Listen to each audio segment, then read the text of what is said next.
പലിശ കുറഞ്ഞ് സർക്കാരിന് എടുക്കാൻ പറ്റുന്നതുകൊണ്ട് സർക്കാർ ബില്ല് വരുമ്പോൾ പണം തന്നേക്കാം. എത്ര വരാൻ പോണ ബില്ല്? ഇപ്പൊ ഏതാണ്ട് 47,000 കോടി രൂപയുടെ നിർമ്മാണ പ്രവൃത്തി നടക്കുകയാണ്. പലതുമൊക്കെ തുടങ്ങി 2-3 വർഷത്തെ എത്തിയിട്ടുള്ള പ്രൊജക്ടുകളാ. ഒരു 15,000 കോടി ഈ വർഷം ബില്ല് വരുമെന്ന് പ്രതീക്ഷിക്കാം. ഏത് ബഡ്ജറ്റിൽ നിന്ന് എടുത്തിട്ടാണ് ഈ പണം കൊടുക്കാൻ പോണേ? ഇത് തമാശയാക്കി കളഞ്ഞിട്ടിരിക്കുക. അത് ഈ ഫിനാൻസ് ഡിപ്പാർട്ട്മെന്റ് പണ്ടേ പറഞ്ഞുകൊണ്ടിരിക്കുന്ന വിഡ്ഢിത്തോണട്ട. ആ ഞാൻ മന്ത്രിയായത് ഇപ്പോഴിങ്ങനെ പറയുന്നത് എന്തിനാ ഇതുവഴി നമ്മൾക്ക് ബഡ്ജറ്റിൽ നിന്ന് കൊടുത്താൽ പോരെ? പ്രശ്നം ബഡ്ജറ്റിൽ നിന്ന് കൊടുക്കുന്നത് ഉപയോഗിച്ച് നിങ്ങൾ ലിവറേജ് ചെയ്യാണ്. അതിന്റെ 4-3 മടങ്ങ് വരുന്ന തുക ഈ കണക്കപ്പിള്ളമാർക്കേ വരവും ചെലവ് ഒപ്പിച്ച് കിടക്കുന്നവർക്ക് ഇതറിഞ്ഞൂടാ. അവയുടെ ഭാവിയെക്കുറിച്ച് വലിയ ആശങ്ക സൃഷ്ടിച്ചിരിക്കുകയാണ്. ഒരു വ്യക്തമായ സമീപനം ഈ ബഡ്ജറ്റ് പ്രസംഗത്തിൽ ഉണ്ടാവുമെന്ന് കരുതി ഇല്ല.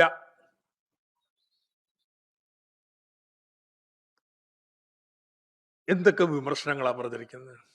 ആ പൊളിച്ചെഴുതുന്നവർ എന്ത് വേണമെങ്കിൽ ചെയ്യ്, പൊളിക്കണമെങ്കിൽ പൊളിക്ക്. നിയമം ഉണ്ടട്ടാ, നിയമസഭ പാസ്സാക്കിയത്, അത് ഭേദഗതി ചെയ്യണം. അല്ലെങ്കിൽ നിയമത്തിൽ അങ്ങനെ ഇരിക്കും, ഞങ്ങൾ പൊളിക്കാൻ പോണെന്ന് പറഞ്ഞാൽ നടക്കണ കാര്യമല്ല. എന്താ മുഖ്യമന്ത്രി ചെയ്തുകൊണ്ടിരിക്കണേ? 1,00,000 കോടി രൂപയുടെ നിർമ്മാണ പ്രവൃത്തികൾക്ക് മുൻകൈ എടുക്കുന്ന ഒരു ധനകാര്യ സ്ഥാപനത്തിന്റെ വിശ്വാസ്യത കുറയ്ക്കണമെന്ന് പൊളിക്കണതാ. ഒരു ധനകാര്യ സ്ഥാപനത്തെ സംബന്ധിച്ചിടത്തോളം ഏറ്റവും വലിയ ഘടകം എന്താണ്? ക്രെഡിബിലിറ്റി. മാർക്കറ്റ് വിശ്വസിക്കണ്ടേ?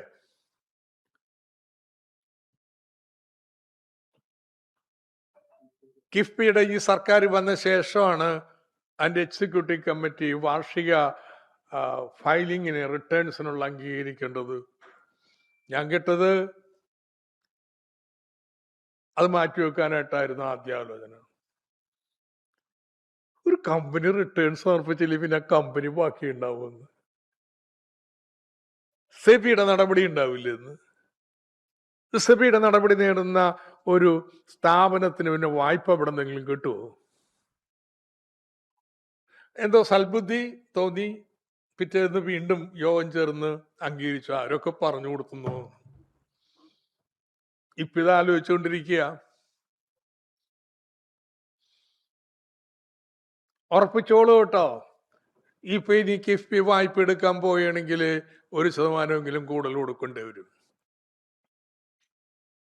കേരള സർക്കാരിന് കിഫ്ബിയുടെ പലിശയൊക്കെ താഴ്ന്ന പലിശയ്ക്ക് കിട്ടുമെന്നൊക്കെ പറയുന്നതിൽ അർത്ഥമുണ്ടോന്ന്? അത് SLR ബോണ്ടാണെന്ന്, സർക്കാർ വാങ്ങുന്ന ബോണ്ടാണ്. ഇത് മാർക്കറ്റിൽ ഒരു ഫിനാൻഷ്യൽ സ്ഥാപനം വാങ്ങണ ബോണ്ട്. ഈ 2 പലിശ എങ്ങനെയാ താരതമ്യപ്പെടുത്തണേ? ഇപ്പോ പറയണത് കിഫ്ബി വായ്പയൊന്നും എടുക്കണ്ട, പലിശ കുറഞ്ഞ് സർക്കാരിന് എടുക്കാൻ പറ്റുന്നതുകൊണ്ട് സർക്കാർ ബില്ല് വരുമ്പോൾ പണം തന്നേക്കാം. എത്ര വരാൻ പോണ ബില്ല്? ഇപ്പൊ ഏതാണ്ട് 47,000 കോടി രൂപയുടെ നിർമ്മാണ പ്രവൃത്തി നടക്കുകയാണ്.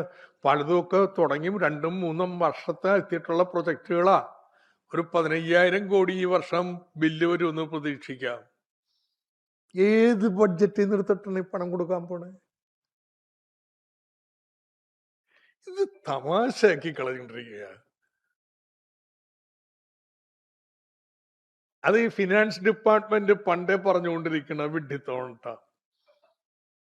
ആ ഞാൻ മന്ത്രിയായത് ഇപ്പോഴിങ്ങനെ പറയുന്നത് എന്തിനാ ഇതുവഴി നമ്മൾക്ക് ബഡ്ജറ്റിൽ നിന്ന് കൊടുത്താൽ പോരെ? പ്രശ്നം ബഡ്ജറ്റിൽ നിന്ന് കൊടുക്കുന്നത് ഉപയോഗിച്ച് നിങ്ങൾ ലിവറേജ് ചെയ്യാണ്. അതിന്റെ 4-3 മടങ്ങ് വരുന്ന തുക ഈ കണക്കപ്പിള്ളമാർക്കേ വരവും ചെലവ് ഒപ്പിച്ച് കിടക്കുന്നവർക്ക് ഇതറിഞ്ഞൂടാ. പക്ഷേ ഈ സൃഷ്ടിച്ചിരിക്കുന്ന അനിശ്ചിതാവസ്ഥയുടെ ഒക്കെ ഫലം എന്താണെന്നറിയാം? കിഫ്ബിയുടെ പണിയാണെങ്കിൽ പണി പൂർത്തീകരിച്ച് സർട്ടിഫിക്കേഷൻ കിട്ടിയാൽ പണം പിറ്റേന്ന് ചെല്ലും കിട്ടും ഓൺലൈനായിട്ട്. ബഡ്ജറ്റിൽ നിന്നാണ് ഇനി ട്രഷറി വഴിയാണ് കൊടുക്കുന്നതെന്ന് വന്നോടുകൂടി പണം കിട്ടുമോ ഇല്ലയോ, താമസം വരുമോ ഇല്ലയോ, PWD ബില്ലുകളൊക്കെ എത്ര മാസം നീളുന്നു പോണു. പണി നിർത്തി വെച്ചിരിക്കുകയാണ് കോൺട്രാക്ടർമാര് ഇപ്പോൾ തന്നെ. ഈ കിഫ്ബി പ്രൊജക്ടുകളില് നിങ്ങൾ പോയി ഒന്ന് ഇൻവെസ്റ്റിഗേറ്റ് ചെയ്യും. ഇതൊക്കെ ഒന്ന് അറിഞ്ഞിട്ട് മതി എന്താ ചെയ്യാൻ പോണെന്ന്. എന്നിട്ടാവാ നിർമ്മാണം. അവര് കടമെടുത്തിട്ട് പണിയുന്നതല്ലേ. UDF MLA-മാരിൽ മഹാഭൂരിപക്ഷവും പുതിയ ആൾക്കാരാ. നിങ്ങളുടെയൊക്കെ മണ്ഡലത്തിൽ വലിയ പ്രൊജക്ടുകൾ ഉണ്ടട്ടാ. അതൊക്കെ സ്തംഭിച്ചു പോയിട്ടുണ്ടെങ്കിൽ നാട്ടുകാർ ചോദിക്കുവേ. കിഫ്ബിയെ എന്ത് വേണമെങ്കിൽ ചെയ്യേ, അതിനൊന്നും ഇപ്പൊ നിങ്ങൾ ഭരിക്കുന്നു, നിങ്ങൾക്ക് ചെയ്യാം. പക്ഷേ തുടങ്ങി വെച്ച ഒരു പ്രൊജക്റ്റും നിർത്താൻ അനുവദിക്കത്തില്ല കേട്ടോ. ഇന്നിപ്പോ ഈ പുതുക്കിയ ബഡ്ജറ്റില് സ്ത്രീ സുരക്ഷാ സഹായത്തിന് പണമില്ല. വർക്ക് ടു കണക്ട് എന്ന് കുട്ടികൾക്ക് 1000 വെച്ച് കൊടുക്കുന്നതിന് പണമില്ല. നിലവിലുള്ള ഏതെങ്കിലും ധനസഹായ പദ്ധതികൾ നിർത്തലാക്കിയാൽ ഒരു സംശയവും വേണ്ടെന്ന് നാട്ടുകാരെ അണിനിരത്തിയിട്ട് അവയ്ക്കെതിരായിട്ട് നമ്മൾ സമരത്തിന് തയ്യാറാവും. ഇത് ചോദ്യം ചെയ്യാതെ പോകുമെന്ന് ധരിക്കണ്ട. അങ്ങനെ കിഫ്ബിയൊക്കെ തകർത്ത് കഴിഞ്ഞിട്ട് പിന്നെ എന്താ ലക്ഷ്യം? പശ്ചാത്തല സൗകര്യത്തിൽ പോലും സ്വകാര്യ മേഖലയെ കുത്തകളെ കൊണ്ടുവരിക എന്നുള്ളതാണ്. ഇതിൽ ഏറ്റവും നല്ല ഉദാഹരണം റെയർ എർത്ത് കോറിഡോറാണ്. KMML കേന്ദ്രീകരിച്ച് നിലവിലുള്ള വിഴിഞ്ഞം പോർട്ടുമായി ബന്ധിപ്പിച്ചുകൊണ്ട് KMML-ന്റെ ഇന്നത്തെ ആ പൊതുമേഖലയാണ് മൊത്തം റെയർ എർത്തും ഖനനം ചെയ്യുന്നത്. അങ്ങനെ ഒരു കോറിഡോറിനെ കുറിച്ച് നമ്മൾ ചിന്തിക്കുമ്പോ മോറിയുടെ റെയർ എർത്ത് കോറിഡോർസ് ഉണ്ട്. അദാനിയും അതുപോലുള്ള വലിയ കുത്തകൾക്ക് എഴുതി കൊടുത്തിട്ടുള്ള കോറിഡോർ, അതിലേക്ക് നീങ്ങാനുള്ള തുടക്കോ. സമുദ്ര വിഷൻ എങ്ങനെ നടപ്പാക്കാൻ പോണേ? അതിനെവിടെ നിന്നാ ഈ പശ്ചാത്തല സൗകര്യങ്ങൾ പണം? ഇതിലൊക്കെ ഓരോന്നിലും നമുക്ക് ചുവടുമാറ്റം കാണാം. ഇപ്പോ ഹെൽത്ത് സിറ്റി, ആരെ ഹെൽത്ത് സിറ്റി വരുന്നത്? ആരോഗ്യ മേഖലയിലെ കുത്തക കമ്പനികള് അവർ വെച്ചുകൊണ്ട് ഹെൽത്ത് സിറ്റി. അപ്പോ എങ്ങോട്ടാ നെഹ്റുവിൻ സോഷ്യലിസ്റ്റുകള് കേരളത്തെ കൊണ്ടുപോണത്? പ്ലാനിംഗ് ബോർഡിനെ തന്നെ വേണ്ടെന്ന് വെക്കാനാണ്. നെഹ്റുവിന്റെ ആശയമായിരുന്നില്ലേ പ്ലാനിംഗ് ബോർഡ്? ഇന്നിപ്പോ കേരളത്തിൽ മാത്രം ഉള്ളത്. മോഡി അത് ഇല്ലാതാക്കി. നെഹ്റു കൊണ്ട് ചതുർത്ഥിയാണ്. നെഹ്റു തുടങ്ങി വെച്ചൊന്നും വേണ്ട. അതിന്റെ പേര് മാറ്റി നീതി ആയോഗ് ആക്കി. ഇപ്പൊ അതേ മാതൃകയിൽ തിങ്ക് ടാങ്ക് ആക്കാൻ പോയ. മോഡി പറഞ്ഞ അതേ വാക്കുകളും പ്രയോഗം ഉണ്ടോ? Think tank. അല്ലാതെ നമ്മുടെ നാട്ടില് കൃത്യമായിട്ട് മുൻഗണനകളുടെ അടിസ്ഥാനത്തിൽ എന്ത് വേണമെന്ന് തീരുമാനിക്കുന്ന ഒരു ആസൂത്രണ സമിതിയല്ല. അങ്ങോട്ടാണ് ഈ നെഹ്റുവിൻ സോഷ്യലിസ്റ്റുകൾ കേരളത്തെ കൊണ്ടുപോയിക്കൊണ്ടിരിക്കുന്നത്.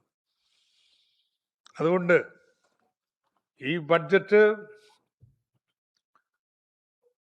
ഒരു സംശയവും വേണ്ട, കേരളത്തില് കഴിഞ്ഞൊരു 10 വർഷക്കാലത്തിനിടയിൽ ഉണ്ടായ അഭൂതപൂർവമായ വികസന മുന്നേറ്റം. ഇലക്ഷൻ തോറ്റ് കാണും. അതിന്റെ കാരണങ്ങളുണ്ട്. അതില് വികസന നേട്ടങ്ങളിൽ എന്തെങ്കിലും കുറവുണ്ടായതുകൊണ്ടല്ല കേട്ടോ. ഈ നേട്ടങ്ങളെ കൂടി ഇല്ലായ്മ ചെയ്യുന്ന ഒരു ബഡ്ജറ്റാണ് അവതരിപ്പിച്ചിട്ടുള്ളത്. Yes.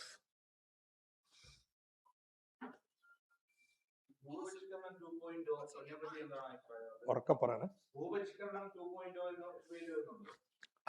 That is another thing. അത് മുഖ്യമന്ത്രി പറഞ്ഞിട്ടുണ്ടെന്നുള്ളത് കൊണ്ട്, അല്ല, മുൻ മുഖ്യമന്ത്രി പറഞ്ഞിട്ടുണ്ടെന്നുള്ളത് കൊണ്ട് ഞാൻ എടുത്തു പറയായിരുന്നു. ഇന്ത്യയിലെമ്പാടും ഭൂപരിഷ്കരണം 2 നടത്തുന്നത് കോർപ്പറേറ്റുകൾക്ക് പാവപ്പെട്ടവരുടെ ഭൂമിയൊക്കെ ഏറ്റെടുക്കുന്ന സുഗമമാക്കാനാണ്. ഭൂമി വേണേ, പക്ഷേ വികസനത്തിന് ഭൂമി വേണം. LDF തുടർന്ന് എന്താ? ന്യായമായ വില, വളരെ ആകർഷകമായ വില കൊടുത്തിട്ടാണ് നമ്മുടെ ഇത് ഭൂമി കണ്ടെത്തിയത്. ഇനിയിപ്പോ അതിൽ ഭേദഗതി വരുത്തി ഭൂപരിഷ്കരണ നിയമത്തിന്റെ ഭൂപരിധി നിയമങ്ങൾ മാറ്റാം. ആളുകൾക്ക് ഭൂമി കൂടുതൽ മേടിച്ച്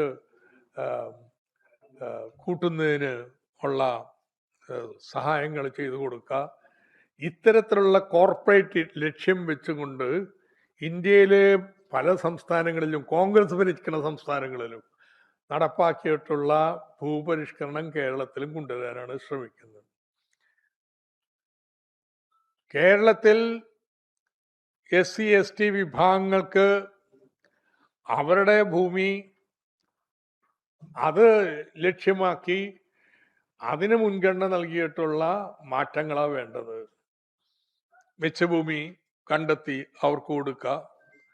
ഇങ്ങനെയുള്ള കാര്യങ്ങൾക്ക് മുൻഗണന നൽകുന്നതിന് പകരം ഇപ്പോ ചിന്തിച്ചുകൊണ്ടിരിക്കുന്നത് ഇന്ത്യയിലെ മറ്റ് സംസ്ഥാനങ്ങളിൽ നടന്നുപോലുള്ള കോർപ്പറേറ്റ് ഭൂപരിഷ്കരണം.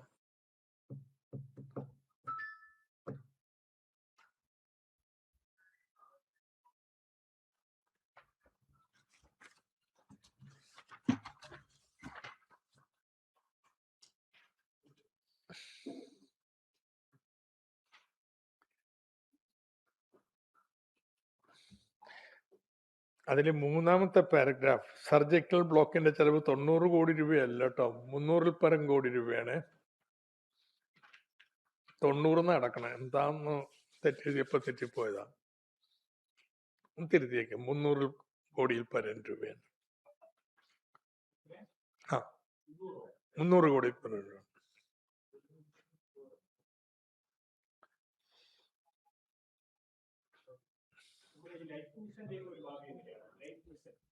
ലൈഫ് മിഷൻ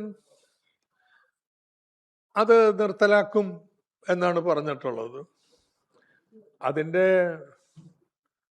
പുതിയ നിർദ്ദേശങ്ങൾ വരട്ടെ, അതിനോട് പ്രതികരിക്കും. പക്ഷേ കേരളത്തിൽ വളരെ കാര്യക്ഷമമായി നടന്നു വന്ന നേട്ടങ്ങൾ നല്ല രീതിയിൽ ഉറപ്പിച്ച ഒരു പാർപ്പിട പദ്ധതിയാണ്. അതിൻ്റെ നേട്ടങ്ങളും വളരെ വിസ്മയകരമാണ്. അപ്പോൾ അതിനെ മുന്നോട്ട് കൊണ്ടുപോകുക എന്നൊരു സമീപനം, അതിന് പകരം ഈ പേര് മാറ്റലാണെങ്കിൽ പേര് മാറ്റിക്കോന്ന് ഈ സമീപനം നിലനിർത്തുക. കാരണം അത് ഫലപ്രദമാണെന്ന് കണ്ടതല്ലേ.